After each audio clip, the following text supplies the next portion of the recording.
Hey everyone, it's Kong again, and here's a very special episode of Should You Summon. As always, I'll be presenting high-level overviews using these 4 criteria to help you decide whether these banners are worth your hard-earned vouchers and crystals. How these 6 characters fit into your team, whether they unlock any bonds, what kind of content they get used for, and their future availability. These criteria are important because I can't simply come out here and say that this character is good or this character is not useful. These things all hinge on how you're playing the game and how you're building your box. Pretty much any character can be useful for a lot of different content. So I feel it's more important to give you basic information like this about the character, and then you can see how they fit into your puzzle. So we'll be taking these 3 rate-up banners one at a time, starting with Sigma and Clarett, moving to Angelina and Landius, and then finishing up with Lanford and the Knight of Mystery. These banners should be active from July 9th to the 22nd. And remember that these are not Destiny banners, so it's possible to summon off-banner characters even on your first SSR. Of course, even an off-banner character will come with a token that'll allow you to trade 50 shards of one on-banner character for 60 of the other. First, let's go ahead and tackle the Sigma and Clarett banner. Sigma is a long-range sniper who can even get off devastating range attacks in his infantry class, thanks to help from his loyal cyborg soldiers. His unique helmet has a 25% chance to boost his attack by 20% for 4 turns. His 3-cost skill, which is coming to global in October, lets him mark a target anywhere on the map, allowing him to do 15% extra damage to them. The skill then turns into a 4-range straight-line snipe. Since placing the ranger's mark doesn't count as an attack itself, this triggers the act again in his talent, essentially allowing you to mark a victim and then attack them at 6 range on the same turn, as long as you meet the right conditions. He's a member of UNENDING Legends, buffed by Landius and Sigma, Meteor Strike, buffed by Zerida, and Protagonists, buffed by Matthew. So he does carry one of the fusion powers for UNENDING Legends, and his gives affected allies a 15% damage boost as long as they're under 80% hit points. For bonds, as the protagonist of his game, Sigma is of course a bond unlocking machine. He unlocks the defensive bonds for Alfred and Omega, and the attack bonds for Clarett, Lambda, and Rainforce. He needs the SR character Varna for his defensive bond, and Ultimuller for his attack bond. For content, in PvE, he's on faction for Phoenix and Scylla in the Eternal Temple, and I could see him being able to use his range to nice effect against either of them. He's also on faction against Jormungandr, Hugin and Munin, and Nidhogg in Ancient Beckoning. Like all archers, he should at least be able to pull his own weight against Hugin and Munin. He might also be useful against the Thunder Dragon and maybe the Ice Dragon by doing on-type damage from a safe distance, but there are generally better characters for those jobs. Sigma has an interesting use case in PvP. While he's not the most powerful character himself, the fact that he carries the UNENDING Legends faction buff can give you good team-building options, mainly because Landius is such a common first ban. He's also a capable sniper, especially with his 3-cost skill giving him another 6-range attack. He won't be able to bust tanks like Cavalry Landius, but his range does give him oppressive map presence. As far as availability is concerned, Sigma's not showing up on any of the upcoming predicted banners. That means it'll be at least late December before we have a chance of seeing him again on a focus banner. Of course, there's always off-banner pulls, but if you really need him, now's your best chance to try to get him. Now, let's talk about Clarett. She's one of the game's premier flying slayers. Her talent boosts her damage and reduces her damage taken, but most importantly, it stocks up any unused movement for your next turn. So at 6 stars, if you end your turn immediately without moving, you can get a full 5 additional movement for your next turn. This makes her one of the most dangerous long-range threats in PvP in particular. She doesn't have a 3-cost skill or a piece of unique gear, which means she still has potential to get even stronger in the future. She's a member of UNENDING Legends, buffed by Landius and Sigma, Meteor Strike, buffed by Zerida, and Princess Alliance, buffed by Luna and Shelfaniel. For bonds, she unlocks the attack bond for Alfred, and she needs Luna for her defensive bond, and her banner mate Sigma for her attack bond. Now for content, in PvE she's on faction for Leviar, Scylla, and Phoenix in the Eternal Temple, and her long-range slaying ability could make her useful for mob cleanup on the latter too. She's also on faction for Nidhogg, and particularly useful against Jormungandr. In general use PvE, she could also be a helpful treasure hunter, darting off to find hidden chests while the rest of your team does the hard work of fighting enemies. In PvP, she's a dangerous top-tier unit thanks to her talent allowing her to stack up a turn's worth of additional mobility. This is especially useful in the current high-mobility single-target meta, and it can be very oppressive, making her a strong counter to Zerida. It usually ends up giving her a tasty assortment of possible targets. Lightning Flash allows her to act again with reduced damage if she fails to finish off an enemy, so she's also a commonly deployed tank buster, often sporting a Peacemaker to circumvent Landius' self-revive. For availability, just like Sigma, there's nothing on the schedule, so she won't be showing up on a banner until late December at the earliest. Alright, let's move on to the Landius and Angelina banner. And we'll start with Angelina. Her talent increases defense if you're on a defensive tile, and increases attack otherwise, so she always has some kind of stat boost on the go. She has access to a variety of interesting skills that revolve around continuous action, so moving again with Tidal Surge, acting again with Alternate, Lonely Moon, and her 3-cost skill, and cancelling Lightning's cooldown if you finish an enemy off with it, for example. She's a member of Yeles Legends, buffed by Landius and Sigma, Meteor Strike, buffed by Zerida, and Princess Alliance, buffed by Shelfaniel and Luna. For bonds, she unlocks the defensive bond for Rachel, and the attack bond for Shelfaniel. She also needs Shelfaniel for her own attack bond, so they're kind of mutually beneficial there. Makes sense, they're twins. For content, in PvE, she's on faction for Phoenix, Leviar, and Scylla. Her good mobility and ally rescuing capabilities with Alternate could be especially useful for Scylla. I'm not sure how useful she'll be against the other two. She's also on faction for Jormungandr and Nidhogg in Ancient Beckoning.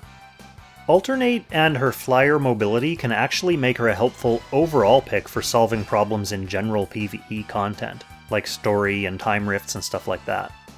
In PvP, she was once a strong pick because of mobility and a good spread of faction buffs, but boxes started getting crowded with new top-tier characters in recent seasons, so how she fits will depend on the rest of your PvP puzzle pieces.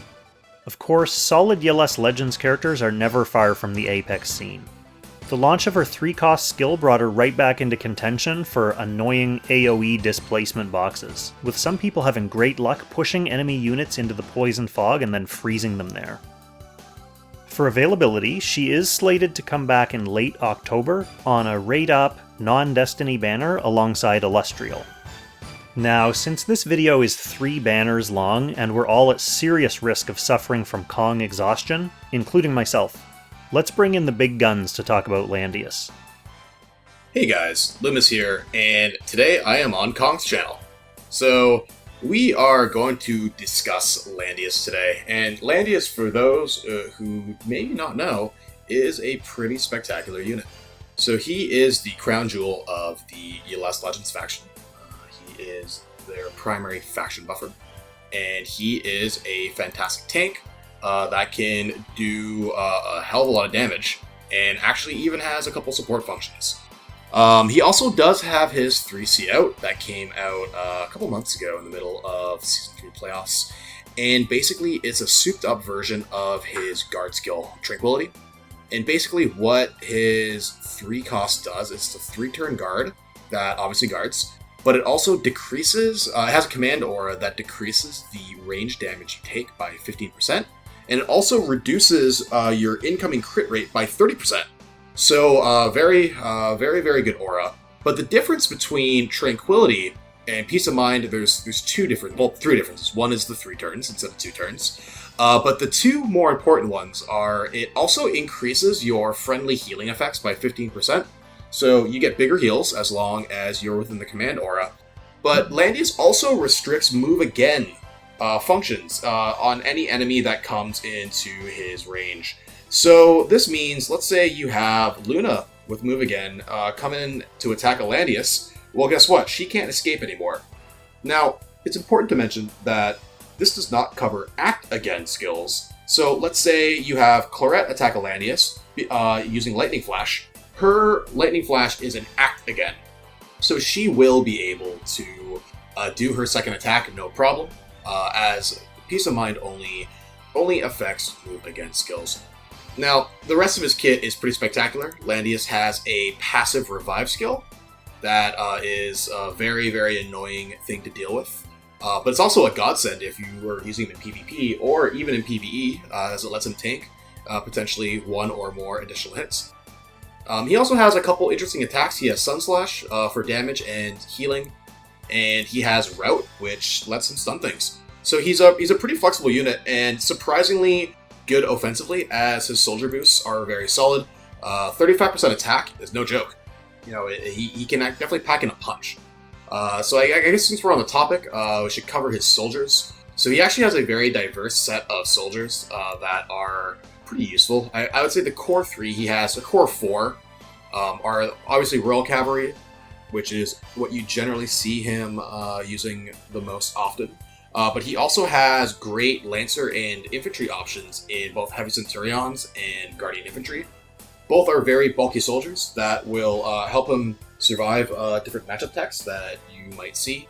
And then the fourth one are Templar Knights, which are great against magic and can help him maybe survive a pesky Yulia, Mystery Knight, or Deedlit.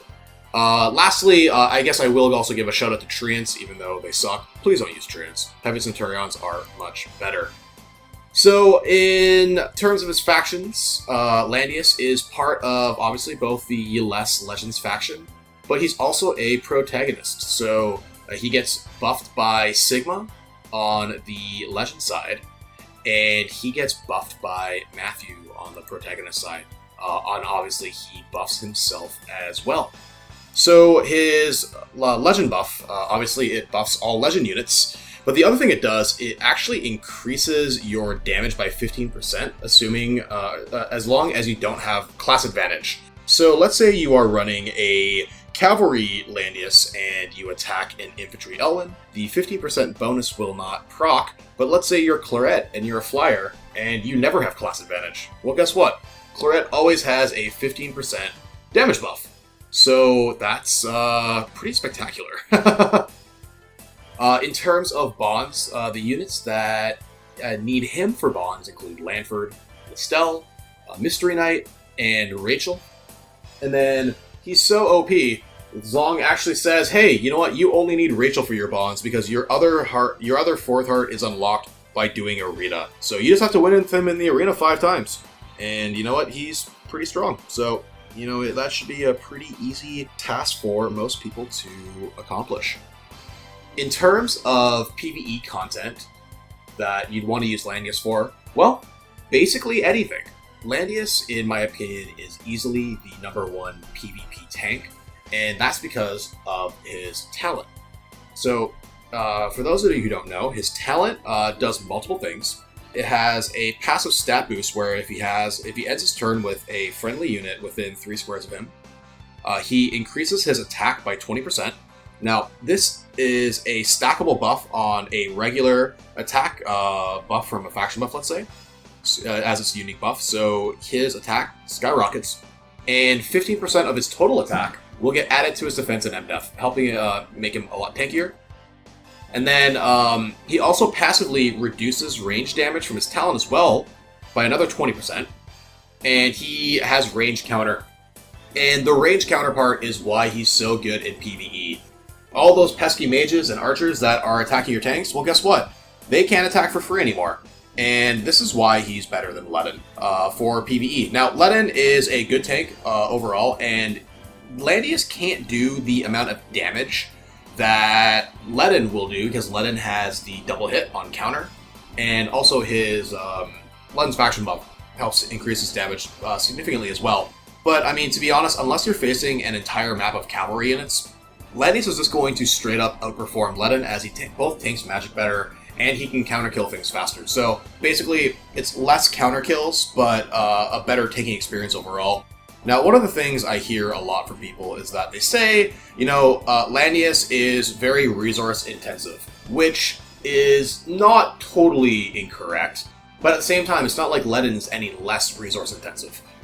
You're going to be wanting to run level 10 soldiers anyways, and phalanx are solid, but the amount of people who, if you actually think about it, the amount of people who really use phalanx are not that many. And it's pretty comparable to Royal Cav. So I would say that the investment in either soldier is basically a wash. So you might as well invest in the unit that has an OP faction buff, the superior faction mix, and has range counter. I mean, as simple as that. So as far as specialized PvE content, you're going to want to use Landius on ET. He's great for Phoenix.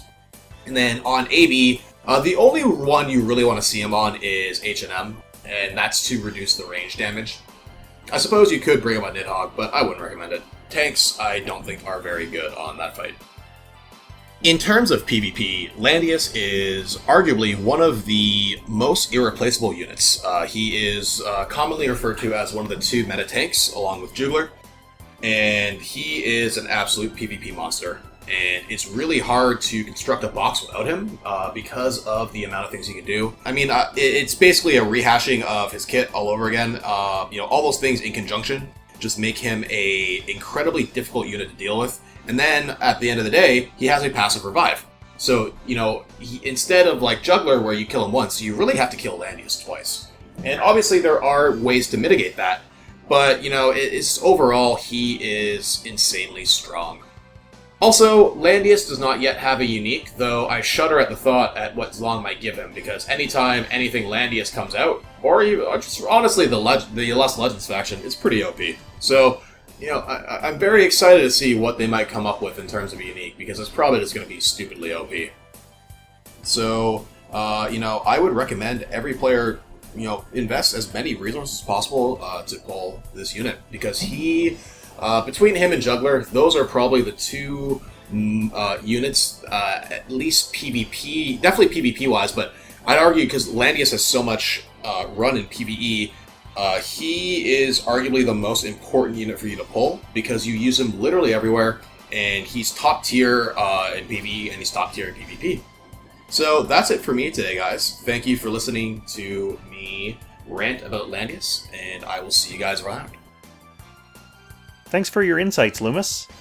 Everyone, please make sure to start a big Leden versus Landius debate in the comments so LEUMAS knows you love him.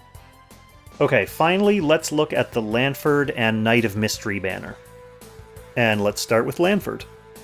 His talent is an Omni Command Aura. At 6 stars, it gives plus 15% to all stats within 2 spaces. And this is increased to 3 spaces with his unique helmet. He has a versatile set of skills: Javelin, Chivalry, Roar, and Chain Lightning. He does want runestones though. He gets his faction buff from his cavalry class, but he's usually run in his infantry class for stats. He does have a new 3-cost skill coming out in November that adds immunity to stat debuffs to his talent aura, and also gives him a big attack that dispels 2 buffs and has a chance to reduce its own cooldown if you kill the target or land a critical hit. He's a member of Less Legends, buffed by Landius and Sigma, and Strategic Masters, buffed by Ultimuller and Lanford. So he does carry one of the faction buffs for Strategic Masters. His fusion power grants an additional 15% damage dealt for any unit who's using mixed forces, so as long as your soldiers are a different type than your main hero. For bonds, he unlocks the defensive bond for the Knight of Mystery and the attack bond for Wheeler. For his own bonds, he needs Shelfaniel for his defense and Landius for his attack bond. For content, with his aura and mixed forces faction buff, he's a great support character for PvE Strategic Masters teams in general. He's on faction for Phoenix in Eternal Temple, and he can be used well against Nidhogg and Sleipnir in Ancient Beckoning, again thanks to that aura helping boost your whole team's damage.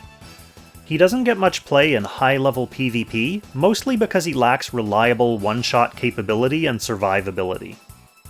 For availability, he is coming back in early December on a Destiny banner alongside Shelfaniel and Virash. Now let's talk about the Knight of Mystery. She's a highly mobile magical threat whose damage and magic defense increase for each space moved, with an added mechanic that resets all your cooldowns after you move a certain number of cumulative spaces. I already gushed about how great she was on her launch video, but she's actually proven to live up to the hype and perhaps even surpass it. There's no sign of her 3-cost skill or her unique gear yet, which means she still has potential to grow even stronger than she already is. She's a member of ULES Legends, buffed by Landius and Sigma, and Strategic Masters, buffed by Altamüller and Lanford. For bonds, she unlocks the defensive bonds for Elucia, Oliver, and the Tree Sage. And for her own bonds, she needs Bannermate Lanford for her defensive bond, and Landius for her attack bond. So you actually have everything you need to get her started on this set of banners. For content, in PvE, she can essentially act as a magical Leon, with a single target attack that gives self-healing and some good AoE options. She should be good right out of the box for general PvE content like story and time rifts.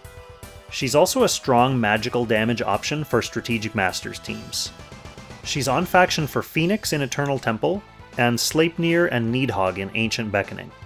Again, her excellent mobility could make her a great sweeper for the mobs in the Phoenix fight. She's also extremely strong in PvP as a magical DPS tank buster, fully capable of wiping out Juglar. For availability, she is coming back in early November on a Destiny banner alongside Gerald and Layla and Elucia. So here's the lightning round wrap-up for these 3 Valentines, couples, lovers trade-in banners. On the Sigma and Clarett banner, we have Sigma, who's a long-range sniper. He carries a faction buff for ULES Legends and unlocks the defensive bonds for Alfred and Omega, and the attack bonds for Clarett, Lambda, and Rainforce. We also have Clarett, who's a top-tier flying slayer in PvP with excellent threat range. She unlocks the attack bond for Alfred. On the Landius and Angelina banner, we have Angelina, who unlocks the defensive bond for Rachel and the attack bond for Shelfaniel.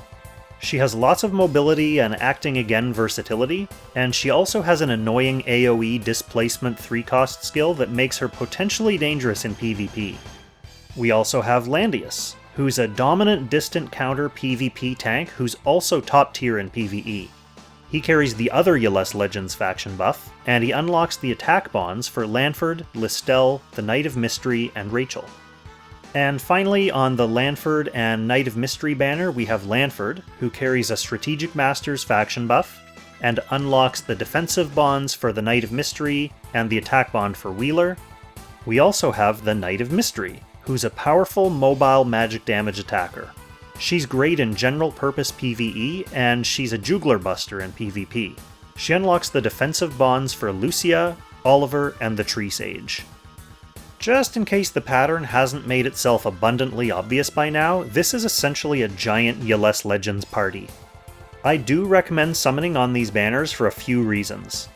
First, if you play ULES Legends in any capacity, then you want these characters. That's just the bottom line. Second, Landius is arguably the most useful overall character in the whole game, because he's top shelf for both PvE and PvP. I'd say he's indispensable. Third, the trade-in mechanics of these banners make targeting a specific unit much easier, and for well-prepared summoners can actually reward you with a few days worth of extra shards. Unlike normal space-time essence trades, you can actually get a trade token even with off-banner characters, and they don't have to be already at 6 stars. Finally, just my usual note about upcoming banners. Next week we should be getting a Destiny banner featuring Omega, Virash, and Cherie. This will be Virash's first time on a banner since he launched in March, and it's actually his first time on a Destiny banner ever. So if you've been gunning for him, this is a good time to pick him up. When these event banners expire, they should be replaced with another classic catch-up banner featuring Elwyn, Leon, and Bernhardt. Do bear in mind, though, that the new characters Renata and Licorice are launching after that one. Licorice is the second Dark Reincarnation buffer, and their first healer, and a key component in the upcoming Apex Arena AoE meta, so these two catch-up banners might also represent a good time to save up and recover from Valentine Fest. Well, I'm tired of talking and I'm tired of editing, so I hope this video was helpful. As always, let me know in the comments who you're summoning for and what kind of trade wrangling you had to do to make it happen. Thanks again for watching, and I'll catch you in the next Should You Summon.